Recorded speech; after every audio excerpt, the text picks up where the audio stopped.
ನನ್ನ ಮನೆ ಬಂದ್ಬಿಟ್ಟು ಟಿಪ್ಪುನಗರ ಬಲಭಾಗ 5ನೇ ತಿರುವುದಲ್ಲಿ ಇರುವಂಥ ನನ್ನ ಹೆಸರು ರಾಮತ್ ಅಂತ. ನಾನೊಬ್ಬ ಕಾರ್ 4 ವೀಲ್ ಡೀಲರು.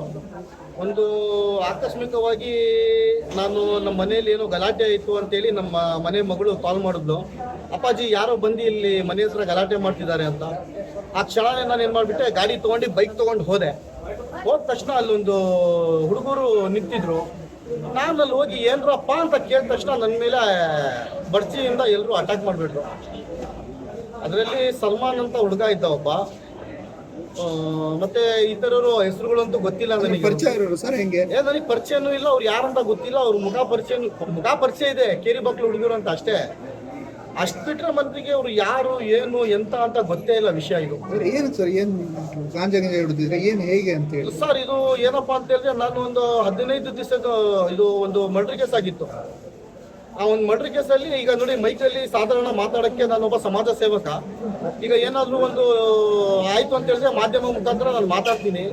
ನಾನು ಪೊಲೀಸ್ ಇಲಾಖೆಗೆ ಮನವಿ ಮಾಡ್ಕೊಂಡಿದ್ದೆ ಒಂದು ಸುಮಾರು ದಿವಸ ನಂತರ, ಈ ಥರ ಏನಾದರೂ ಹೆಚ್ಚು ಕಮ್ಮಿ ನಶಾಮುಕ್ತ ಶಿವಮೊಗ್ಗ ಮಾಡಿ ಅಂತ ಹೇಳಿ ಮಾಡಿದ್ದೆ. ಕುಡಿ ರೌಡಿಗಳು ಹಾವಳಿ ಜಾಸ್ತಿ ಆಯಿತು ಅಂತ ನಾನು ಹೇಳಿದ್ದೆ. ಈಗ ಈ ವಿಷಯಕ್ಕೆ ಏನು ಆಗಿರ್ಬೋದು ಅಂತೇಳಿ ನನ್ನ ಅನಿಸಿಕೆ. ದ್ವೇಷ ಏನಿಲ್ಲ, ದ್ವೇಷ ಏನೂ ಇಲ್ಲಪ್ಪ, ನಂದು ಅವ್ರದ್ದು ಏನು ಇಲ್ಲವೇ ಇಲ್ಲ. ಈಗ ಎಲ್ಲಾದರೂ ಒಂದು ಸಾವು ಆಯಿತು, ಯಾರಿಗೊಂದು ಅನ್ಯಾಯ ಆಯಿತು ಅಂತಂದ್ರೆ ಮಾಧ್ಯಮ ಮುಖಾಂತರ ನಾನು ತಿಳಿಸೋದಕ್ಕೆ ಪ್ರಯತ್ನವನ್ನು ನನ್ನ ಕೈಯಿಂದ ಅಟ್ಯಾಕ್ ಮಾಡಿದ್ದೆ. ಏನು ಅಲ್ಲೇ ಇದ್ರು ಅವರು? ಅವ್ರು ಅಲ್ಲೇ ಇದ್ರು, ಅಟ್ಯಾಕ್ ಮಾಡಕ್ ಚಾನ್ಸ್ ಅಲ್ಲಿ ಇದ್ರು ಅವರು. ನನಗೆ ಗೊತ್ತೇ ಇಲ್ಲ ನನ್ನ ಮೇಲೆ ಇವರು ಅಲ್ಲೇ ಮಾಡ್ತಾರೆ, ನನ್ನ ಮೇಲೆ ಅಟ್ಯಾಕ್ ಮಾಡ್ತಾರೆ ಅಂತ ನನಗೆ ಗೊತ್ತೇ ಇಲ್ಲ. ಒಬ್ಬರೇ ಇದ್ರ? ನಾನು ಒಬ್ಬನೇ ನನ್ನ ತಮ್ಮ ಇದ್ದ ಜೊತೆಲಿ. ಏನ್ ಮಾಡ್ತಿದ್ರ ಅಂತಿದ್ದಕ್ಕೆ ಅಟ್ಯಾಕ್ ಮಾಡಿದ್ರು? ಹೌದು, ನಾನು ಸುಮ್ಮನೆ ನಿಂತ್ಕೊಂಡಿದ್ದೆ, ಹಿಂದ್ಗಡೆಯಿಂದ ಬಂದು ಬಡ್ಚಿಗಳು ಆಗ್ಬಿಟ್ರು. ಎಷ್ಟು ಜನ ಇದ್ರು ಸರ್? ಒಂದು 8-9 ಜನ ಇದ್ರು. ಗ್ಯಾಂಗ್ ಇತ್ತ? ಗ್ಯಾಂಗ್ ವಾರ್ ಆಗಿರೋದು. ಅಲ್ಲವ್ರು ನಿಂತಿದ್ರು, ನೀವು ಕೇಳಿದ್ದಕ್ಕೆ ಅಟ್ಯಾಕ್ ಮಾಡಿ? ಹೌದು, ಅಷ್ಟೇ ಆಗಿರೋದು. ಈಗ ನನಗೂ ಅವರಿಗೂ ಹಳೆ ದ್ವೇಷ ಆದ್ರೆ ಬೇರೆ ಅದು ಇದು ಏನು ನಮ್ದು ಒಂದು ಅವ್ರದ್ದು ಯಾವ್ದು ಲೆಕ್ಕಾಚಾರಕ್ಕೆ ಇಲ್ಲ. ಅವ್ರು ನನಗೆ ಲೆಕ್ಕಕ್ಕೆ ಇಲ್ಲ, ಅವ್ರು ಯಾರಂತ ನನಗೆ ಗೊತ್ತಿಲ್ಲ. ಒಟ್ಟಿನಲ್ಲಿ ನನ್ನ ಮೇಲೆ ಅಟ್ಯಾಕ್ ಆಗಿದೆ. ಈ ಹಿಂದೆ ನೀವು ಗಾಂಜಾ ಬಗ್ಗೆ ಮಾತಾಡಿದ್ರಾ? ಹೌದು ಸರ್, ನಾನು ಮಾತಾಡ್ತೀನಿ ಸಾಧಾರಣವಾಗಿ. ನಮ್ಮ ಪೊಲೀಸ್ ಇಲಾಖೆಗೆ ನಾನು ಮನವಿಯನ್ನು ಮಾಡ್ತೀನಿ. ಪೊಲೀಸ್ ಇಲಾಖೆಯಿಂದ ನಾನು ಮನವಿಯೂ ಸಹ ಮಾಡ್ಕೊಂಡಿದ್ದೀನಿ.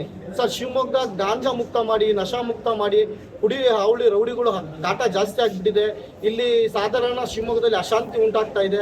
ಹಾಗಾಗಿ ತಾವೆಲ್ಲರೂ ಸೇರಿ ನಮ್ಮ ಶಿವಮೊಗ್ಗವನ್ನು ಶಾಂತಿ ರೀತಿಯಿಂದ ಕಾಪಾಡಿ ಅಂತ ಸುಮಾರು ಸತಿ ನಾನು ಮಾಧ್ಯಮ ಮುಖಾಂತರ ನಾನು ಪೊಲೀಸ್ ಇಲಾಖೆಗೆ ಮನವಿಯನ್ನು ಮಾಡ್ಕೊಂಡಿದ್ದೀನಿ. ಅದರಿಂದನೇ ಮಾಡಿದ್ದಾರೆ? ಹೌದು ಸರ್, ಪಕ್ಕ 100% ಅದೇ. ನಿಮ್ಮ ಹೆಸರು ಸರ್? ನನ್ನ ಹೆಸರು ರಾಮತ್ ಅಂತ ಸರ್.